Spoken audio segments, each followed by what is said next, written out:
Welcome to Game Fondue Reviews. In this video, we're going to take a look at Wits and Wagers Party, which is a party version of a popular trivia betting game. Let's jump right in with a description of the rules, see a few example turns being played, then I'll be back for some closing remarks. This is Wits and Wagers Party, set up for a 4-player game. To set up, each player just chooses a color and takes the answer board and matching wager chips in that color along with the dry erase pen. Also, you should give people a napkin or a tissue or a paper towel, something to wipe off the boards with, but in this video, I'm just going to use my finger. Aside from that, you just put the Elvis impersonator board in the center with the pays double side down. So this side here is up. You just put the chips nearby and you deal out 7 question cards to the designated question reader. The game is played over 7 rounds represented by these 7 question cards composed of 5 phases, which are ask question, sort guesses, place bets, pay out bets, and then prepare for the next round. The first 6 rounds work exactly the same, but the 7th round has slightly different rules for betting. The game ends at the end of that 7th round, and whoever has the most poker chips wins. During the ask a question step, the question reader just picks up the top question card in the stack and reads the top question. So for instance, how old was John Lennon when the Beatles first appeared on the Ed Sullivan Show?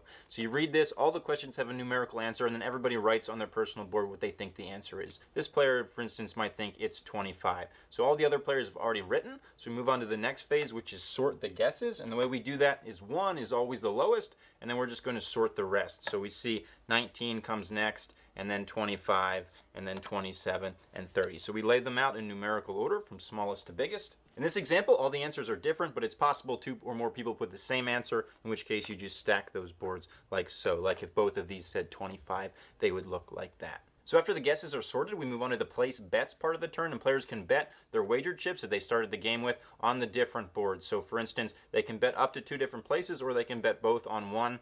And let's say this guy thinks it's here, and this guy thinks it might be extreme, and somewhere in here. And you're betting on the answer that you think is the closest without going over. So after all the bets are placed, we move on to the pay out the poker chips phase, in which case we read the answer on the card. If you don't want to hear the answer, quickly silence the video. It turns out to be 23 years of age. So the closest answer is actually 25, but that's over 23. 25 is bigger than 23, so the winning answer is 19 because it's the closest answer under the correct answer. At this time, all players who didn't bet on the correct answer just take their chips back, like so. But the players who did bet on it are going to get 1 chip each. So for instance, the pink player bet on it twice, so the pink player is going to get 2 poker chips, and the red player is also going to get 1. Now, whoever wrote the correct answer, or if multiple players, if they wrote the same answer, will also get 1 chip.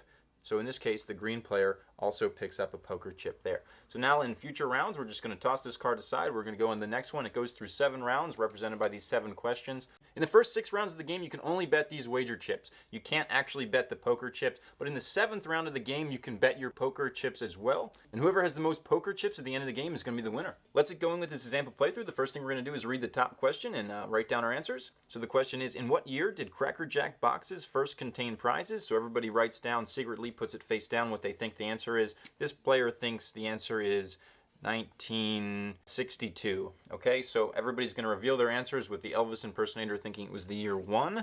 So then we have 1883, 1933, 1943, 1962. People aren't very sure about this one, but now we get to make our bets. So players can either bet on the same board or on different boards. This player has no idea, so they're going to bet on Elvis and this granny here because they think the granny might have a good idea. Pink's going to bet on herself. You certainly don't have to bet on yourself though, but you can do whatever you'd like. So then we're going to reveal the answer. If you don't want to hear the answer, quickly silence this. The correct answer is 1912. So the closest answer without going over is 1883 here. So the pink player gets 1 for betting on it, and also gets 1 because she was the only one who put the correct answer. So then all the other chips just go back to their players, and we're all going to wipe off our boards, take them back, and get ready for the next question. We'll jump ahead to the final round so you can see how the betting is done differently in that final turn. Welcome back. We're now in the 7th and final round of the game. You can see players have accumulated much more chips than they had at the beginning of the game. And remember, you could not bet these at any point during the game. You could only bet these through the first 6 rounds. But now in the 7th round, you are able to bet these. So let's demonstrate that. So first we'll read the question. What % of US presidents have served in the military? And everybody writes down their answer. This guy thinks it's 55%. And then once everybody has written their answer and put it face down, we're going to lay them out with the Elvis impersonator believing it is 1% of the presidents. 48 is the lowest, and then 55 and 62 and 79. Now, players are able to bet these in the final round of the game. They work just like these other chips, except you're still limited to 2 locations. So in order to bet them, you have to put these on top of them. You can still bet everything on one space, but you can't bet these by themselves because nobody will know who they belong to. So if you want to bet there, 2 of these chips, you put this on top. The catch to betting these is if you bet them and you're wrong, they're lost. So they're going to be totally out of the game. But let's throw out some bets. This guy isn't feeling too confident, but he's going to bet some there and some here. He thinks that player is probably the most right. This guy thinks they're all way off, but he's going to bet there, and he's going to bet on the granny on the two extremes. Pink player is going to go all in on herself, and the granny is going to go all in on herself. So we're going to read the answer. You certainly don't have to listen. It's 72.1%. So even though the granny was a little bit closer, this is going to win. So this player is going to get 1 chip for each of these, plus 1 for being right. And all these other chips that people bet on these other places will be lost. Wits and Wagers Party is a simplified version of Wits and Wagers. Did Wits and Wagers need a simplified version? I'm not sure, but this is still a great game and it's a good place to start. It gets rid of some of the elements that I don't really use in the games, like the sand timer. I don't really use that in Wits and Wagers anyway.